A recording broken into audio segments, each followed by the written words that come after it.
নারী বিষয়ক সংস্কার কমিটি নামে একটা কমিটি প্রধান উপদেষ্টা বরাবরে তাদের সুপারিশমালা সাবমিট করেছে। আমরা বিস্মিত হয়েছি। আমাদের বিদ্যমান কালচার, তাহজিব, তামাদ্দুন এর সম্পূর্ণ বিপক্ষে গিয়ে তারা কিছু সুপারিশমালা এনেছেন। এগুলা বিবেচনা করার তো প্রশ্নই ওঠে না। এরকম বিষয় যদি সমাজে কখনো ভুল কমেও ঢুকে পড়ে তাহলে সামাজিক ব্যবস্থা একদম তছনছ হয়ে যাবে।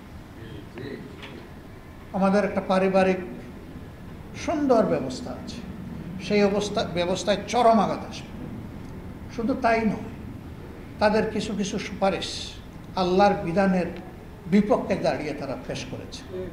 তাদের এই সুপারিশ গ্রহণ করলে কোরআন পরিবর্তন হয়ে যাবে, অথচ আল্লাহ তাআলা কোরআন নাজিল করে বলেছেন, নাজিল করেছি আমি, রক্ষাও করব আমি। এখানে একটা হরফ নোক্তাও কেউ পরিবর্তন করার দুঃসাহস যেন না দেখায়।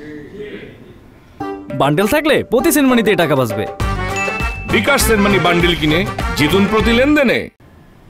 আমরা সংখ্যালঘু সংখ্যাগুরু এই তথ্যে বিশ্বাসী না। তারপরে এটি বাস্তবতা, বাংলাদেশের 90 ভাগের ঊর্ধ্বে মানুষ হচ্ছে মুসলমান। এ মুসলমানের দেশে কিভাবে এই ধরনের একটা কমিশন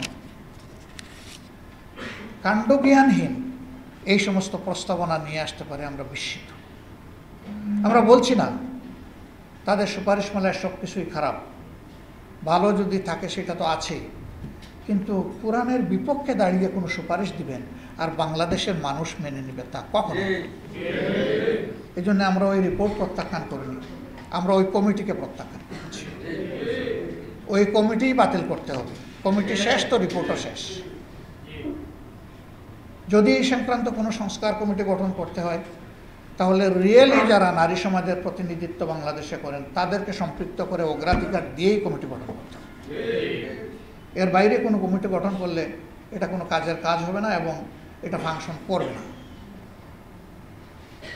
সরকারকে এই মেসেজ ইতিমধ্যেই দেওয়া হয়েছে, আশা করি তারা বুঝতে পেরেছেন এবং তারা সেই ব্যাপারে পদক্ষেপ নেবেন, এটা আমরা আশা করতে চাই। সম্মানিত ভাইরা, এরপরেই আমরা বলেছি যে নির্বাচন হতে হবে, কখন এ নিয়ে আমাদেরকে সবাই জানতে চান। আমরা বলেছি সরকারের প্রধান উপদেষ্টা তিনি ঘোষণা করেছেন বারবার, একাধিকবার, এবছরের ডিসেম্বর থেকে আগামী বছরের জুনের মধ্যে নির্বাচন হবে। 6 মাসের একটা রেঞ্জ। এখানে আমাদের দেশের আবহাওয়া এবং কিছু পারিপার্শ্বিকতার ব্যাপার আছে। ফেব্রুয়ারির শেষ এবং মার্চের